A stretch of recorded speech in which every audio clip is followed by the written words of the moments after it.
keep the hype going and continue to be a lovely audience, as Catherine says, for Edward Grierson.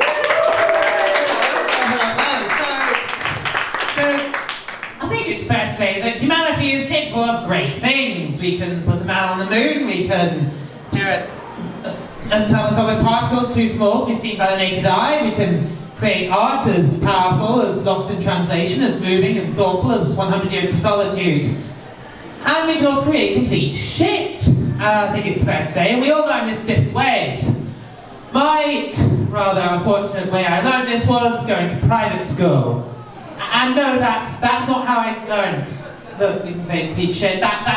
It's what I learned there, although the institute itself didn't help. You know what? How I learned about it was, I found this thing called cricket. Yes, cricket. Now you might know cricket as that sport. People only turn up because there's tea and cake.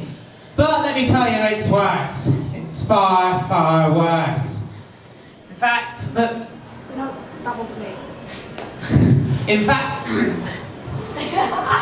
fact, the greatest threats to humanity in the 21st century are thought to be climate change, the dispersal of humans, and cricket. In fact, the original draft of the United Nations Millennium Development Goals only had one aim: the reduction of cricket by 100% by 2015. And yet this is still played across the world, and I guess people at this point start to wonder, well, I'd like to know more about cricket. To which I say, consider euthanasia.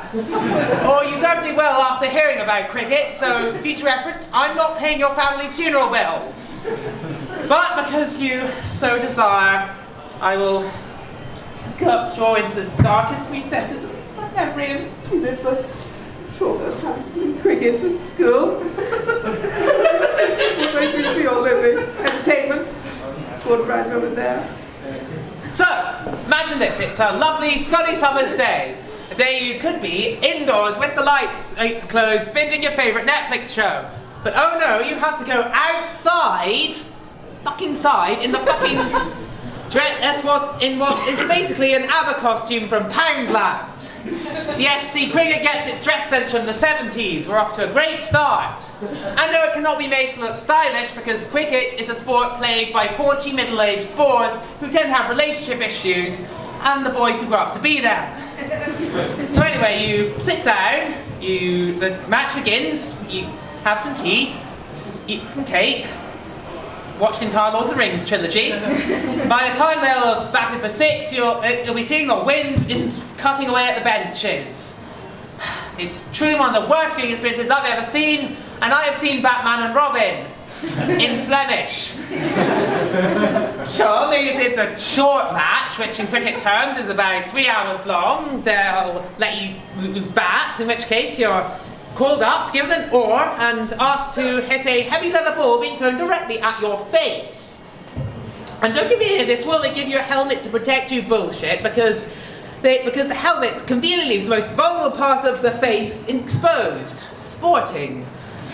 And that's cricket, essentially one of the worst inventions humanity has ever thought. It is worse than nuclear weapons, it is worse than Otabix. It is worse than the 1865 patent for a flying machine, which consists of a metal crate pulled by 10 eagles. I'm not making that up, someone actually invented that. We don't know who invented that, wonder why.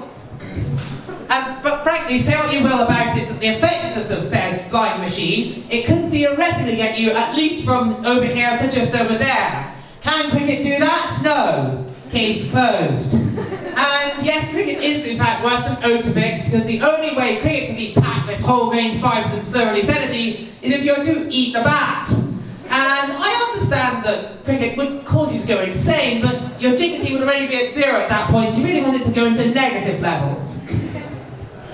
Now, cricket apologists will sometimes point out its massive international outreach.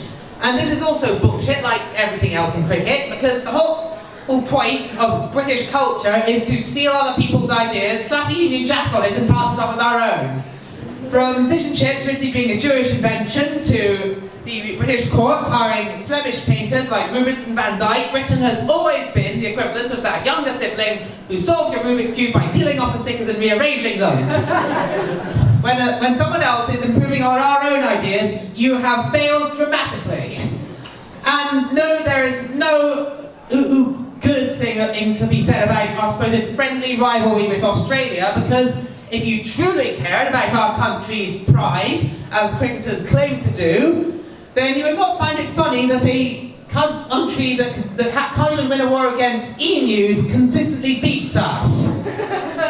And that's me. I've been Edward Grierson. As Vincent van Gogh didn't say, you've been a wonderful audience. Thanks for coming. Good night.